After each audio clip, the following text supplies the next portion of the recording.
Pemirsa 12 tahun, Tiko seorang diri merawat ibunya di rumah mewah tanpa air dan listrik di Jatinegara, Jakarta Timur. Pengabdian sang anak perawat ibunda yang diduga depresi menjadi viral dan mengundang simpati warga. Akan tetapi kini Tiko diancam dilaporkan polisi.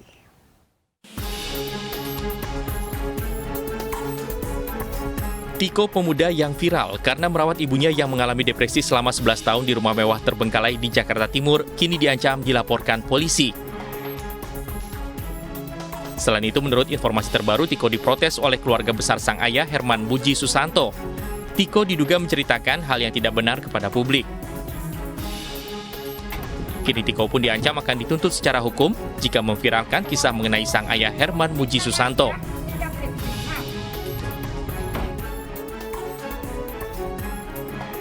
Rumah di kawasan Jatinegara, Jakarta Timur inilah tempat Tiko merawat ibunya yang depresi sejak tahun 2010 silam.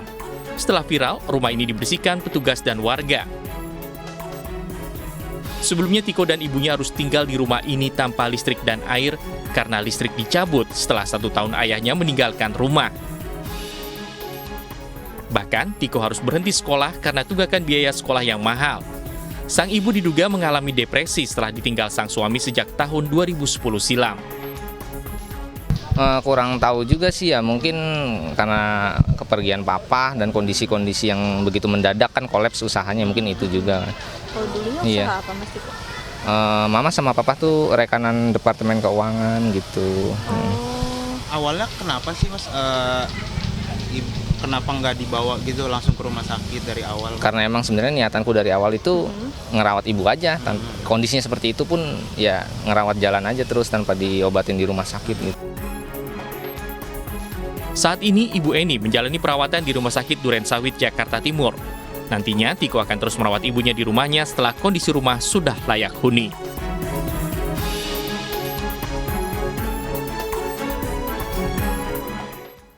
Kami telah bergabung dengan rekan Vito Erlangga dari rumah Tiko di daerah Klender, Jakarta Timur. Vito, setelah sempat viral, seperti apa suasana di sana?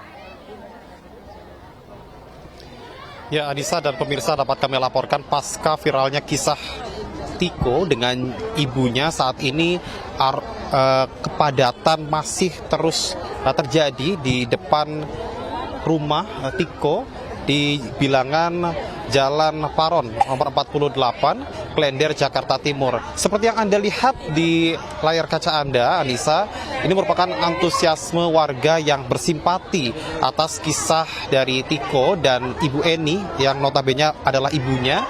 Dan mereka datang tidak hanya dari tetangga sekitar, akan tetapi kami juga tadi sempat berbincang-bincang, mereka ada yang datang dari Bekasi, kemudian juga beberapa daerah penyangga di ibu kota yang ingin atau penasaran, ingin melihat seperti apa kondisi rumah mewah yang terbengkalai yang dihuni oleh Tiko bersama dengan ibunya. Dan dapat kami laporkan, Anissa, untuk kondisi rumah sendiri memang hingga saat ini sejak siang hari tadi kami belum bisa menjangkau ke dalam. Hal ini lantaran adanya penutupan rumah dari pihak Tiko sendiri. Hal ini dikarenakan adanya pembuatan konten yang hingga saat ini nampaknya masih dilakukan, dan antusiasme warga untuk mendatangi rumah mewah terbengkalai milik Tiko ini juga disinyalir karena adanya sejumlah public figure yang tadi kami sempat pantau ini datang masuk ke dalam rumah Tiko untuk nampaknya memberikan dukungan dan membuat konten bersama dengan Tiko di dalam rumah Tiko. Dan hingga saat ini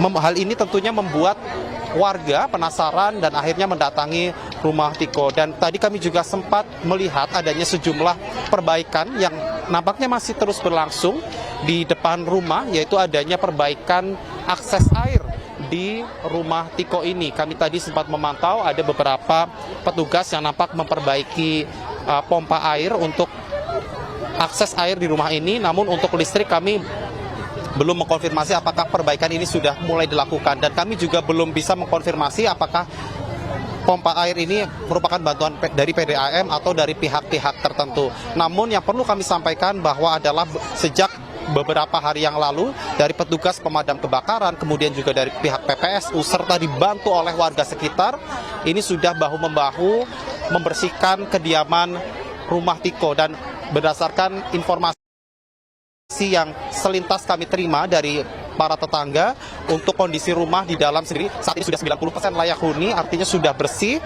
dari yang awal kondisinya cukup memprihatinkan. Dan nantinya juga Tiko bersama dengan ibunya setelah menjalani perawatan di salah satu rumah sakit di Jakarta Timur akan kembali ke rumah ini dan melangsungkan kehidupan seperti pada sebelumnya. Kembali ke Anda, Anissa. Baik, terima kasih Vito Erlangga melaporkan langsung dari Klender, Jakarta Timur. Selamat bertugas kembali, Vito. Istri saya kemudian kaget, tapi kemudian Yosua mengancam Yang Mulia. Kemudian istri saya menyampaikan dia kemudian melakukan perkosaan terhadap istri saya. Saya tahu kapan kamu bohong, kapan enggak. Cerita kamu nggak masuk di akal. Kalian karena buta dan tertuli, makanya saudara tidak mendengar dan tidak melihat.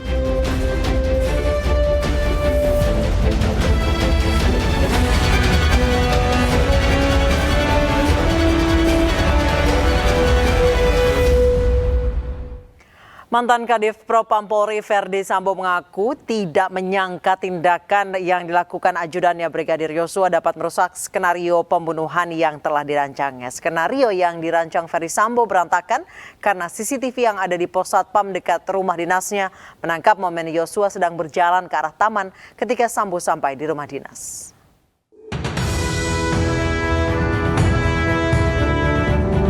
Verdi Sambo merancang skenario penyebab kematian Yosua karena insiden baku tembak di rumah dinasnya di Komplek Polri Duren 3 Pancoran, Jakarta Selatan. Menurut skenario Verdi Sambo waktu itu Yosua dikatakan tewas setelah terlibat insiden baku tembak dengan ajudannya yang lain yaitu Barada Richard Eliezer Pudihang Lumiu atau Baradae. Sementara Verdi Sambo masih menurut skenario yang dibangun mengaku baru tiba di rumah dinasnya sesaat setelah terjadi baku tembak antara Yosua dan Richard.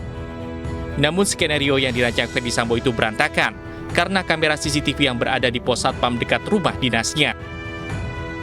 Sebab CCTV itu ternyata tidak mendukung narasi kebohongan yang dia ciptakan soal baku tembak antara Yosua dengan Richard. CCTV itu diketahui merekam kedatangan Verdi Sambo ke rumah dinasnya pada Jumat 8 Juli 2022 sore.